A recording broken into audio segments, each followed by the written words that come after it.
mes amis. On ne peut pas dire que l'atmosphère ait changé depuis notre dernier rendez-vous. La France poursuit sa descente vertigineuse du toboggan du déclin. L'Union européenne ressemble de plus en plus à l'Union soviétique, avec une application particulièrement zélée en France. Et Donald Trump continue à montrer ses muscles, avec pour toute réponse le burlesque. Commençons par le maître du monde. Donald Trump avait annoncé dès son investiture il y a un an, le 20 janvier 2025, qu'il voulait acheter le Groenland.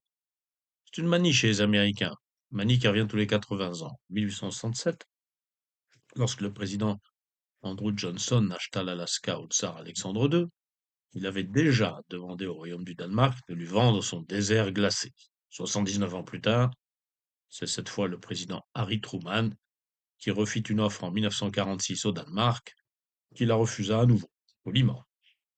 79 ans se sont à nouveau écoulés depuis 1946 jusqu'à 2025. Et Donald Trump, lui, a bien l'intention de réussir là où ses deux lointains prédécesseurs ont échoué. Et comment s'y prend-il? En faisant du Trump pur jus, en cow-boy rusto et mal dégrossi, piège dans lequel tombent nos comiques troupiers européens, au premier rang desquels Macron. À propos de comiques troupiers, que voulez-vous faire d'autre que d'éclater de rire en apprenant que les 13 soldats allemands arrivés vendredi repartent dimanche? Jadis, Robert Merle avait écrit Week-end à Zuidcote, week-end tragique. Quant au week-end à Gotthard, c'est la farce de Maître Patelin, tant mieux, au moins on rigole. Sûrement que, n'étant pas venus avec leurs enfants, les soldats allemands ont regretté de n'avoir pas pu leur présenter les deux ours blancs. Dans ce cas, pourquoi rester? En tout cas, pour l'instant, les 15 soldats français y sont toujours. Pour faire quoi? Macron le sait-il lui-même. Visiblement, le chancelier Merz s'est vite demandé ce qu'il foutait là. À la brutalité de Trump, Macron répond donc par le burlesque. On n'ira pas loin avec ça. Sinon, ça voudrait dire que le Macron veut faire la guerre à la Russie en Ukraine et aux États-Unis au Groenland. Sait-on jamais si ça lui permet de faire annuler l'élection présidentielle de l'année prochaine, terrifié qu'il est à la perspective de devoir quitter le pouvoir. Cela ne signifie évidemment pas que les menaces d'invasion de Donald Trump soient acceptables, mais c'est le moyen qu'il a trouvé pour arriver à ses fins. Acheter le Groenland, et il est fort probable qu'il réussisse là où Truman et Johnson ont échoué. Précisons aussi que ni le Danemark ni le Groenland n'ont une forte légitimité à venir s'en plaindre. Le premier, après avoir colonisé le territoire avec des méthodes, notamment la stérilisation forcée des autochtones, les Inuits, qu'on appelait jadis les Esquimaux, que les décolonialistes patentés d'extrême gauche semblent ignorer, le Danemark a donc complètement délaissé ce territoire et ne rêve que de s'en débarrasser. Quant au Groenland, depuis les années 1970, il ne demande qu'à quitter le Danemark. Tel un pays d'Afrique, il a débaptisé tous les lieux, la capitale Gotthard est devenue Nuuk, la base américaine de Tulé s'appelle Pitafouk, etc. Et tous les partis politiques locaux sont indépendantistes. Et Trump ne veut pas d'un territoire gigantesque mais vide qui ne pourra jamais s'administrer lui-même. Le journal du dimanche rapporte par exemple que lors d'un reportage en 2019, des habitants avaient montré aux journalistes français des sociétés minières australiennes qui n'étaient que des faunées des Chinois. C'est un peu comme si la France laissait tomber la Nouvelle-Calédonie et que les Australiens viennent exploiter le nickel pour le compte des Chinois. Justement, la Nouvelle-Calédonie, parlons-en. Tout a sa volonté de s'en débarrasser à tout prix, malgré 3 référendums successifs qui ont confirmé que les Néo-Calédoniens voulaient rester français. Macron a inventé un État de Nouvelle-Calédonie dont les habitants auraient un passeport néo-calédonien, mais qui ferait partie de l'État français, alors même qu'il en demande la reconnaissance internationale. Prends-nous pour des débiles profonds. Évidemment, un tel scénario serait l'indépendance, contre le vie de la population. Mais il en a l'habitude, lui qui s'incruste après avoir perdu 3 élections de suite. Et d'ailleurs, il a envoyé son Premier ministre mettre les points sur les i aux députés qui ne se tiennent pas bien. Depuis 18 mois que le gouvernement gouverne contre le Parlement, celui-là, par la voix de ses sous-fifres, avait pris pour habitude d'accuser tous ceux qui le contestent de préférer le chaos à la stabilité. Cette fois-ci, le Premier ministre est carrément allé à la tribune de l'Assemblée pour accuser l'opposition d'empêcher l'adoption du budget et d'être responsable des difficultés du pays. Voilà donc. Un gouvernement sans aucune légitimité populaire qui, non content de s'incruster au pouvoir contre l'avis des électeurs, reproche aux opposants de s'opposer. Les dirigeants ont été considérés comme des dictateurs pour beaucoup moins que ça. La différence est que ce pouvoir tient par l'assurance tout risque que lui garantit depuis 4 ans l'ineffable parti, les Républicains. On se demande bien pourquoi. Non seulement leurs électeurs disparaissent les uns après les autres, mais surtout, les LR n'obtiennent jamais rien en échange, tout en reprochant aux socialistes d'imposer leur vision.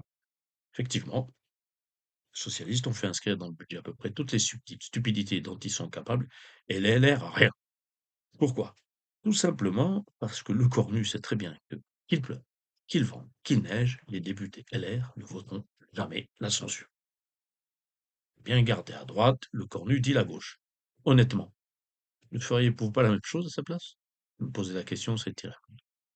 Surtout si vous avez entendu l'interview ahurissante de Retailleau sur Europe 1 au début de la semaine. On a eu droit à tout, surtout après que Sonia Mabrouk eut demandé au patron de LR, droit dans les yeux, n'êtes-vous pas un simulacre d'opposition? Lorsqu'il s'est à nouveau prononcé contre l'accord Mercosur, alors que le ministre de l'Agriculture, Annie Genevard, est membre du gouvernement qu'il a toujours défendu. Et Retailleau de montrer les muscles. Je l'ai suspendu du parti.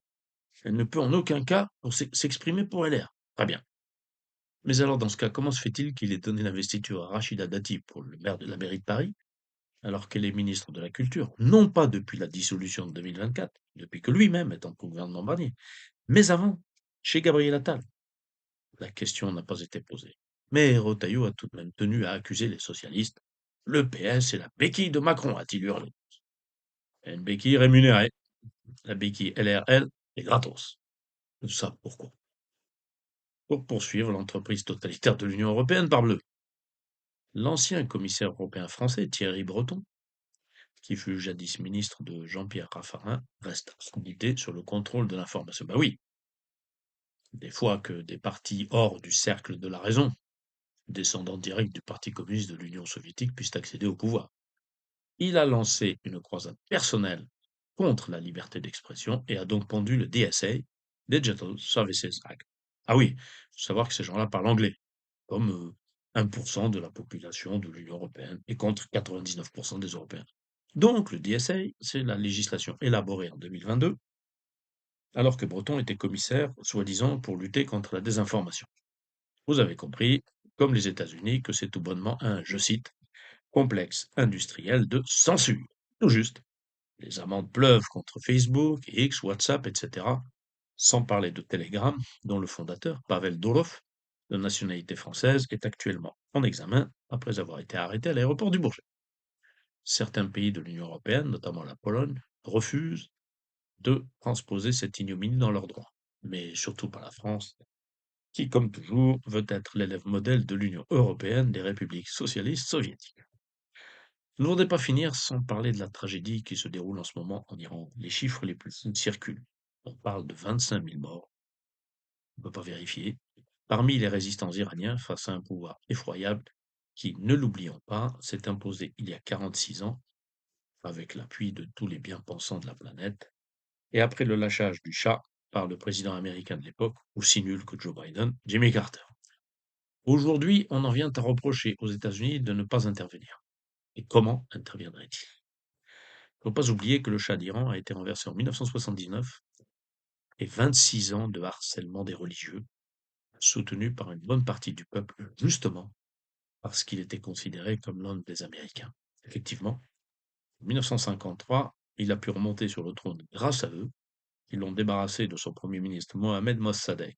Il faut savoir que le pouvoir des Mollahs est aujourd'hui encore soutenu par bien des Iraniens. La conséquence en est que si un nouveau pouvoir est soupçonné d'être arrivé dans les bagages de l'étranger, il sera immédiatement déstabilisé. De fait, une hypothèse pour l'instant serait peut-être de mettre l'Iran au banc des nations. Et l'Union européenne, au lieu de donner des leçons à tout le monde, pourrait par exemple commencer à demander à ses 27 États membres d'expulser tous les ambassadeurs iraniens et de rappeler leurs ambassadeurs en Iran. Les États-Unis pourraient d'ailleurs en faire de même. Tout le reste risquerait malheureusement d'être contre-productif en renforçant le pouvoir des molles. À bientôt les amis.